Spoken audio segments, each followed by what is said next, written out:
Hey there. If you're looking to start a business from home that requires you to ship things, such as hand making things on Etsy, or you want to have a garage sale that you need to start sending things online, or you plan on selling stuff on eBay just as a hobby, maybe you have like a thrift store that gives some great deals on some stuff that you could resell on eBay, or even I think you could probably even resell stuff on Amazon maybe, or any other website that you requires you to start shipping things. One of the things that you'll probably want to get is a great scale. Now you want to get a scale that obviously supports the items you need. So obviously if you're shipping, heavy items, you don't want in a small, tiny scale that's going to break, right? So this scale supports max 86 pounds. Now, I wouldn't necessarily try to go all the way up to 86 pounds. I would probably set my limit at 50. I think the heaviest thing that I've ever tried to ship was about 27 pounds. It was a couple clothing items like big heavy jackets or something like that.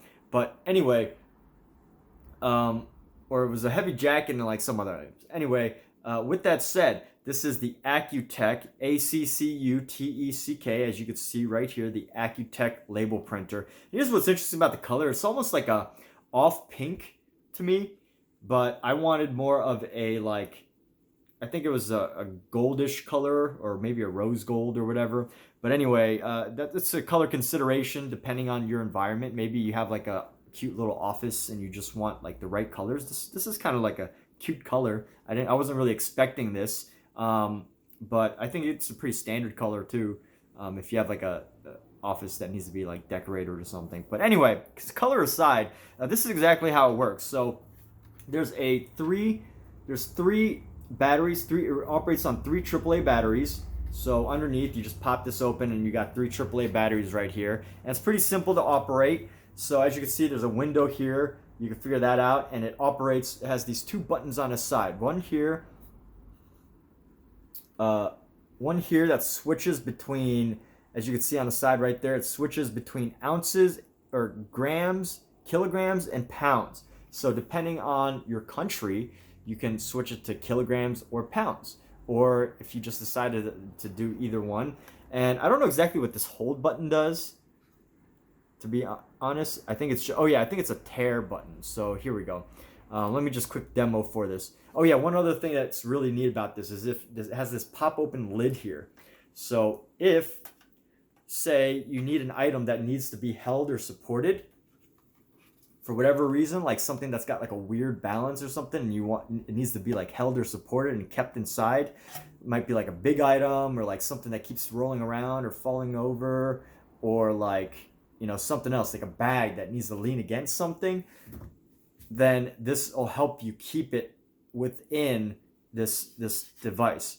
I also think this is meant to protect the scale, but personally, I don't always open it when I do it. Now that I think of it, like I just thought that you place stuff on top of this, but I think this is meant to protect the top of the scale. So just consider that. That's not even something I really thought about. I've just been placing everything on top of this.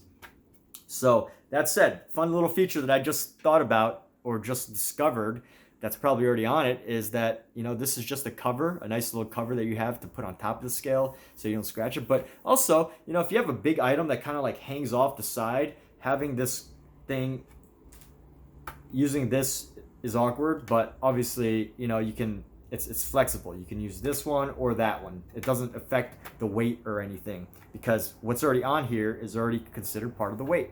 So with that said, push the on button. You got to let it load for a second.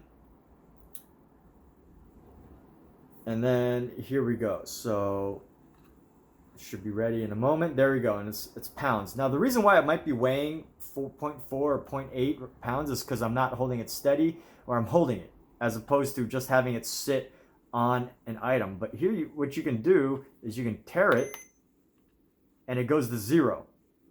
And then, it moved again, so you tear it.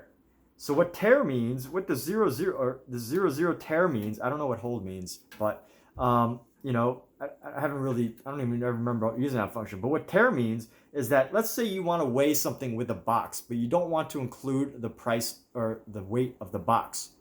say you just want to put a little cute little box on top, or you have an awkward object like a ball, right? So you have like an awkward object like a ball, and you don't want it rolling around and like moving around or whatever. You just want it to stay still. So what you would do is you could take a little box that can hold the ball. So you take a little box, you tear it, and set the weight of the box to 0, and then you put the ball in. So once you put the ball in, that's going to show you just the weight of the ball as opposed to the little box. Because maybe you won't ship the little box, you're just going to ship the ball, but you needed to weigh it in an accurate way. And that's how you would do it. And as you can see here, you can switch it between grams or kilograms, and you can switch it between pounds, grams, ounces and pounds, ounces only, grams, ounces and pounds. So depending on what country you live in and what system you use to measure or weigh things, that's what you want to consider. But I mean, fantastic. It's very portable. As you can see, it's about the size of my head, maybe a little bigger than your head, and it's relatively flat, about the width from like my eyebrow to the bottom of my nose. So pretty standard. Fits up to 86 pounds, which I thought was amazing for this little thing. I haven't used anything that heavy, but if you're shipping dumbbells or something up to like 75 pounds, this should do the job.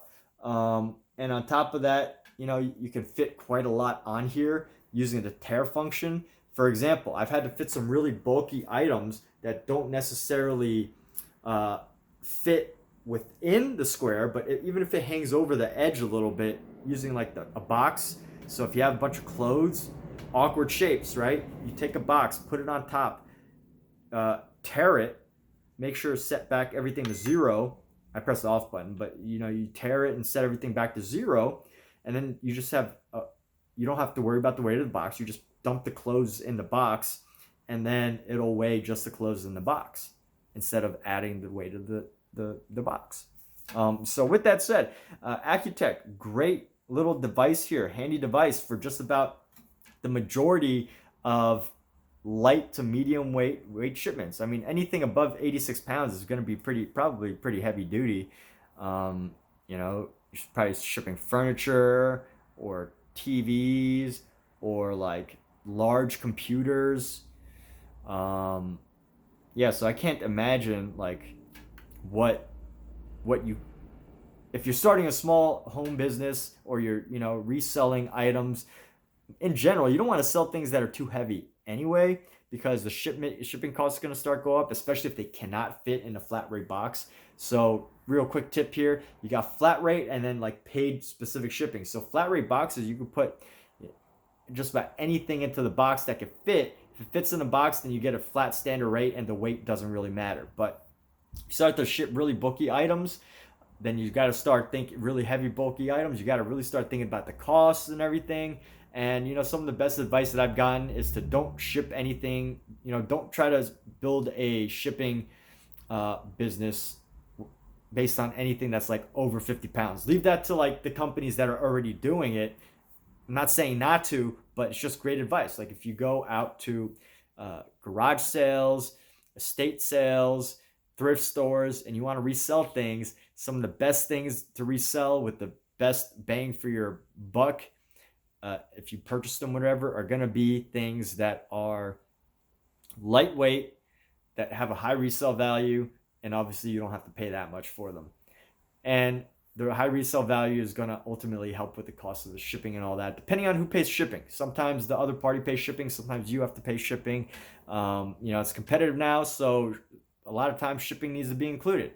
But depending on your product, maybe you don't need to. It could be a rare item, very special item. And with that said, hope this helps you find the right scale for you. Thank you so much for watching this video, and have a wonderful day. I wish you great success in your business that you're looking to start that requires shipping. And maybe you don't even use this for shipping. Maybe you use it for, I don't know, helping to weigh out items just because that's like, you want that as a hobby of yours. I don't know. But with that, thank you so much for watching this video, and have a wonderful day.